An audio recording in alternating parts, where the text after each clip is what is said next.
Unisoc T7250 processor, 5200 milli ampere battery এবং 6.75 ইঞ্চির high brightness display নিয়ে আইটেল হাজির তাদের নতুন আরেকটি স্মার্টফোন নিয়ে, আইটেল CT100। রাইট নাও ফোনটির ওভারঅল ডিটেলস অ্যান্ড পারফরমেন্স নিয়ে ইন ডিটেলস আলোচনা করব আজকের এই ভিডিওতে। সাথে আছি আমি জিহাদ, আপনারা দেখছেন আপনাদের ভালোবাসার channel creative tech. Right now ফোনটির বডি এবং ফ্রেম দুটোই পলিকার্বনেটের তৈরি। ফোনটির থিকনেস হচ্ছে 7.65 মিলিমিটার এবং ফোনটির ওয়েট হচ্ছে 185 গ্রাম। ফোনটি সিঙ্গেল হ্যান্ডে ব্যবহার করার সময় বেশ প্যারা খেতে হয়, কারণ এর ডিসপ্লে যথেষ্ট বড়। ফোনটিতে 5200 মিলি অ্যাম্পিয়ারের ব্যাটারি রয়েছে এবং সেই সাথে 18 ওয়াটের চার্জার দেওয়া রয়েছে।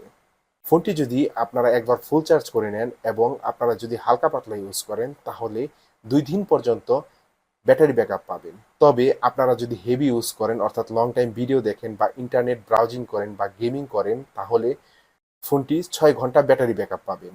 ফোনটিকে রান করছে অ্যান্ড্রয়েড 14 ভার্সন। ফোনটিতে 6 জিবি র্যামের পাশাপাশি আপনারা আরও ভার্চুয়াল 12 জিবি র্যাম এক্সটেনশন সুবিধা পাচ্ছেন। ফোনটির ইউআই পারফরমেন্স বেশ স্মুথ এবং ফাস্ট কাজ করে।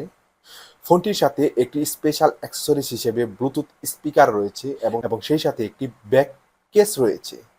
স্পিকারটি ব্যাক কেসের সাথে ম্যাগনেটিকের মাধ্যমে কানেক্ট হয় এবং ব্যাক কেসটি আপনারা ফোনের সাথে লাগিয়ে ব্লুটুথের মাধ্যমে স্পিকারটির ব্যবহার করতে পারবেন।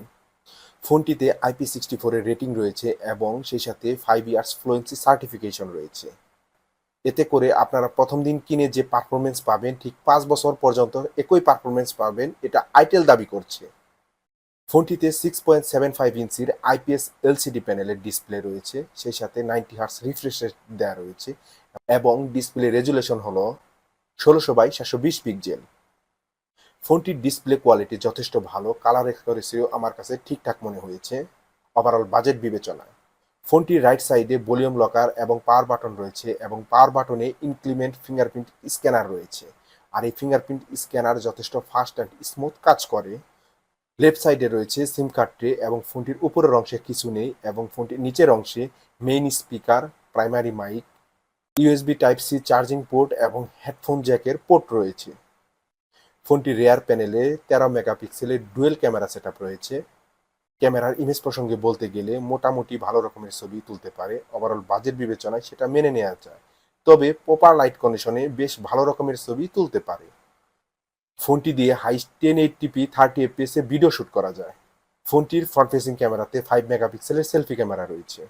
আর এই সেলফি ক্যামেরার ইমেজ প্রসঙ্গে বলতে গেলে প্রপার ডে লাইট কন্ডিশনে মোটামুটি ভালো রকমের ছবি তুলে। ওভারঅল বাজেট বিবেচনায় সেটা মেনে নেওয়া যায়। ফোনটিতে প্রসেসর হিসেবে ইউনিসক T7250 প্রসেসর রয়েছে, এটি একটি 4G প্রসেসর। ফোনটিতে জিপিইউ হিসেবে রয়েছে মালি G57। এখন আসি ফোনটির ভালো দিক এবং খারাপ দিক সম্পর্কে। ফোনটির ভালো দিক হলো স্টাইলিশ স্লিম ডিজাইন, দীর্ঘস্থায়ী ব্যাটারি এবং ফোনের বাজেটও সন্তোষজনক। ফোনটির খারাপ দিক হলো মাত্র HD+ রেজুলেশন, এছাড়া গেমিং পারফরমেন্সও সীমিত, তবে সেটা বাজেট বিবেচনায় মেনে নেওয়া যায়। এছাড়া ডিসপ্লেতে কর্নিং গরিলা গ্লাসের প্রোটেকশন দেওয়া থাকলে স্ক্র্যাচ পড়ার কোনো ভয় থাকতো না। ওভারঅল ফোনটি বেশ ভালোই ছিল।